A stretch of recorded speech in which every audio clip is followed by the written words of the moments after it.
Folks, Saturday is the mayoral election in New Orleans, and there are a number of candidates who are running.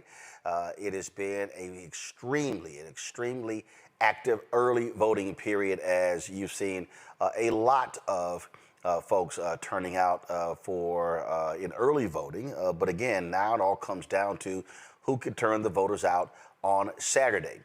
Yesterday, we featured City Council member Oliver Thomas. He is one of the top three candidates who's running. City Council Vice President Helena Moreno also there, but Louisiana State Senator Royce Duplessis is also in the top three. He joins us right now. I'm glad to have you on the show. First and foremost, what is your main priority if you are elected mayor of New Orleans?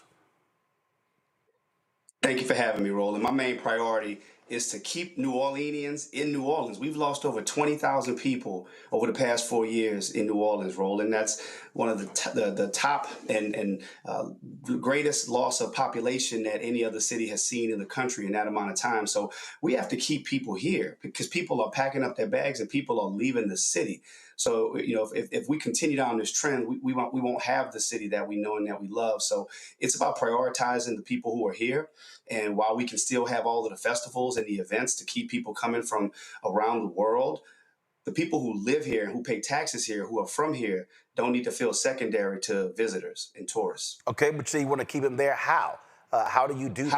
Housing affordability. So my plan over the course of 10 years, Roland, is to develop and preserve 40,000 affordable units. The reason I say 40,000 is the experts tell us that we actually need 47,000. So they say, Roy, stop saying 40,000. It's too ambitious. It's too bold. I said, no, we have to do it because as you and I are having this conversation, 30,000 are being squeezed out of the city. The cost of living is too high. So I want to develop and preserve 40,000 units over the course of 10 years. We put a plan in place. I'm going to hire the position to create the office of the chief housing officer that will facilitate what we just passed, which is a housing trust fund to go towards affordable housing. We're going to have roughly $20 million annually to leverage to put towards affordable housing investments.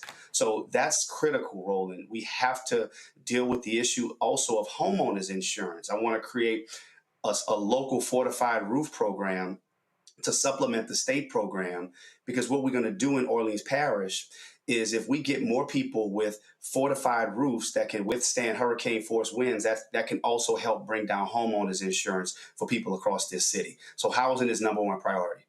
Obviously, but in order to have housing, you got to have a job. And so how are you looking to grow the economic base of New Orleans when, frankly, you're so dependent upon two things, petrochemical as well as tourism? Yeah, so we're not as dependent on petrochemical as we once were. In fact, New Orleans lost significantly back in the 80s during the oil bust. But as you're right, it's been primarily tourism. I'm a believer that we have to play up our strengths, Roland. And two strengths that we have, number one is the fact that we are a port city. We were built alongside the river.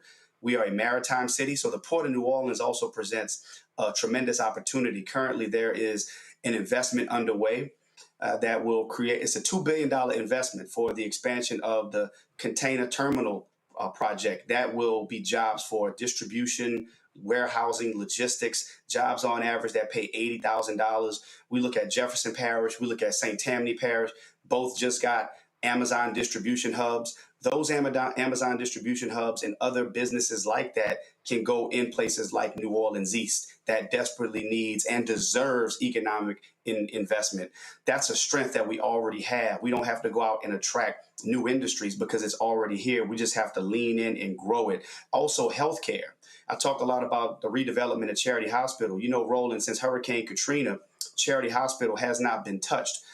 But we have what's called the Bio District that can redevelop and reimagine downtown, a lot more investment there in healthcare jobs, biotech jobs, bioengineering jobs. That's a prime opportunity. And those are the strengths that we have to play up. And then we can lean into other industries like aerospace. We see Alabama and Mississippi benefiting from investments in aerospace, but port expansion as well as healthcare are two industries that I think we can really grow in. I asked Councilman Thomas the same question. I'll ask you. How do you deal with the reality of corruption? You're dealing with a mayor right now who's been indicted. You've had previous mayors that have been indicted, gone to prison. You've had council members. Councilman Thomas was involved in the bribery situation. What do you say to the public when it comes to the need to trust that people who are elected are not going to sell them out for personal interest? Building and regaining trust is at the forefront of what we all have to do as elected leaders. When we go out to the community, when we go out to a church, when we go out there and ask people to vote for us, we are asking for their trust. And as you have pointed out, unfortunately, there have been one too many instances of where that trust has been broken. What I will do as mayor is ensure that I'm transparent.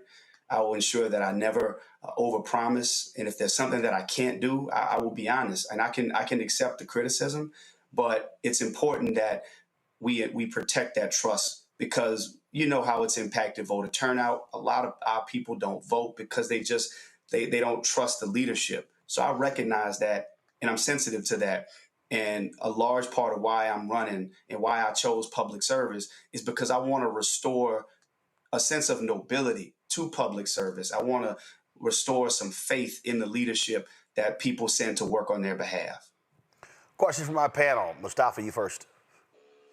Yeah, well, thank you for joining the show. I lived in New Orleans before. I've worked in New Orleans. There's about a 25-year life expectancy difference between zip codes.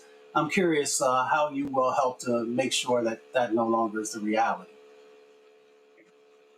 Well, you've been doing great work over the years, Mustafa. Look, when I was at Howard University School of Law, I founded the Howard Energy and Environmental Law Society in large part because of the work that I saw that was being done at the Environmental Protection Agency, and seeing how different neighborhoods were being impacted by environmental racism and environmental injustices that have historically impacted our communities. And we saw that happen, and that being unveiled in the rawest way during Hurricane Katrina. I believe that if we go to the communities and we're closest to the problems, where the problems exist in our communities, and we focus on addressing those needs, that's how we can best solve the problem. And the inequity gaps, the equity gaps that exist in New Orleans only have grown over the past several years. So I believe it's important to be proximate to the problems. When you talk about life expectancy, we have children in our community that are dealing with intergenerational trauma. We still have food deserts throughout our community. We still have one of the worst maternal mortality rates in the country throughout the state of Louisiana, but that's also pronounced in places like New Orleans. But I will prioritize the city's Department of Health and ensuring that we are always equity focused and equity driven, and employing best practices so that our people who are suffering the most get the most attention. Randy. We've seen that the numbers are higher than normal when it comes to early voter turnout this year, which is great. What are you going to do in the next week to ensure that people show up at the polls on election day? Because the two aren't always correlated. Yeah, they're not always correlated, but I think it's a great indication that people are ready for change, that people want new leadership, people want a different style of leadership. So my plan is to be as visible as I can, encouraging everyone to vote. What I always say is, obviously, I want people to vote for me, but I want people to just to vote, understanding that this is their voice, this is their right, that don't give it away, right? Keep the enthusiasm. Before I came on the show, I was out in the hot sun waving signs in the middle of traffic. I want people to understand that the change starts with them showing up at the ballot box. We also have a charter amendment that's on the ballot.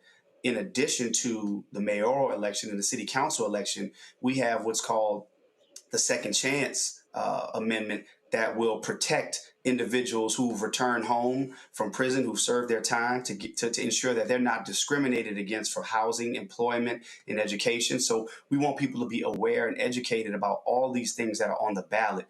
And the fact that we have more than double of the turnout for early voting that we had 8 years ago is a clear sign that people are excited and they're ready for change. And we're going to work from sunup to sundown, even after sundown, to remind people of the need to continue to show up and vote. Joe. Thank you. So Thank you. mayors are on the front lines as it pertains to relationship with the federal government.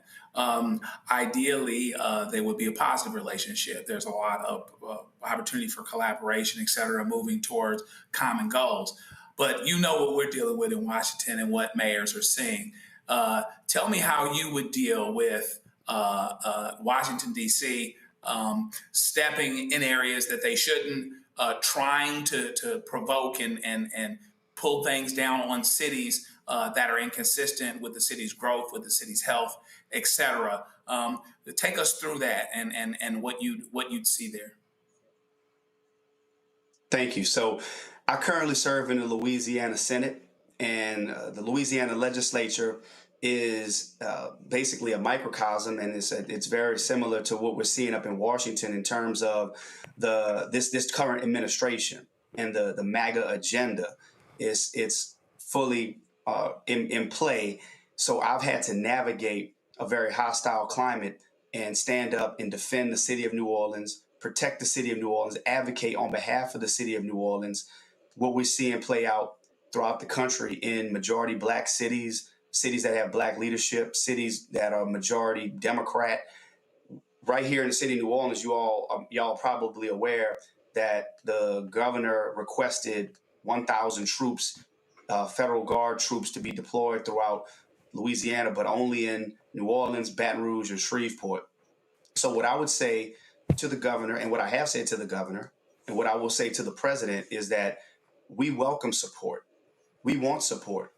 But the way that we want support is you ask us how we can best serve our communities.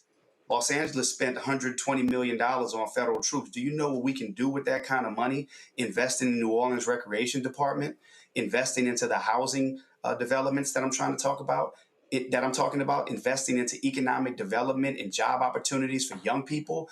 We know how to solve crime in our communities. And while we've had a recent spike over the past few days, crime is down in the city of New Orleans. But we know that this is a larger play that has nothing to do with crime. It's about power. It's about trying to show force of militarization in cities. We want to employ community policing throughout the city of New Orleans so that the people in New Orleans know who's patrolling their neighborhoods, not unnamed federal guards that are patrolling neighborhoods. So I would want to continue to have that conversation with this administration, but it unfortunately is going in a direction that it shouldn't be, and I'll have to stand up and defend my city.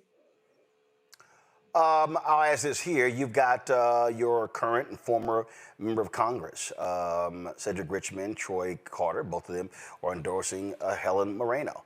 And so I've heard from people that say, hey, that Black politics in New Orleans is split. Some say, hey, who cares? We don't necessarily need a Black mayor of New Orleans. What do you say to folks who say that, who others believe that it's critically important to continue Black leadership as the mayor of New Orleans? Well, the first thing is that I say everybody has a right to endorse who they want to endorse. But of the list of people that you named, they don't speak for the entire Black community. So let me say that there. And I'm proud to say that I have a ton of Black leadership support from Congressman Cleo Fields, strongly endorsed. From Congressman Fields, I have the endorsement of former Mayor Sidney Badalamy. I have the endorsement of the first Black Chief Justice of the Louisiana Supreme Court, Burnett Johnson, who I used to work for and is my mentor. But outside of that, I'm proud to say that I have a plethora of endorsements from Black leadership in the city of New Orleans. As it relates to the conversation around whether or not the city needs a Black leader, look, let me be clear. The city of New Orleans is still majority Black. And during these times where we're seeing attacks on Black leadership, I think it's important to point out that representation still matters. Now, do I think somebody should be elected mayor just because they're Black? Absolutely not. But I do believe when you have qualified, competent Black leadership, we should be always working to promote that and identify that and identify and promote that in cities that are majority Black. I think it's important. And with that said, everybody has their choice. But I think in these times, we need to be cognizant of what is going on throughout this country. And, people fought for us to have this representation. And it's something that I take very seriously. And I'm proud to have the support of many, many, many Black leaders in this city. And ultimately, it's going to be the support of the majority of the people of New Orleans that I'm seeking, not just Black leadership, but all the voters of New Orleans. I'm seeking their support. All right, Senator Royce Duplessis, we appreciate it. Good luck on Saturday. Thank you. Hello, I'm Isaac Hayes III, founder and CEO of Fanbase, and I'm here with a very important message. We are at a turning point in the Black community where we must have equity in the apps we use that scale to billions of dollars. But this time, we own the infrastructure, we own the culture, and we shape the future. And Fanbase is the future. Fanbase combines the free functionality of Instagram, TikTok, and YouTube into an all-in-one platform built for the evolution of social media and monetization. With over 1.4 million users, that's real proof that we are shifting the conversation of tech ownership and equity for creators. So right now, I want you to go to startengine.com/fanbase and invest today. The minimum to invest is $399. That gets you 60 shares of stock in Fanbase at $665 a share. This marks a turning point in Black ownership of social media. If we don't take this opportunity to own social media right now, we will always be customers to our own creations. And that can't go on. So once again, go to startengine.com/fanbase and invest today. We must own the platforms where our voices live, our stories matter, and where our culture drives the world. Thank you.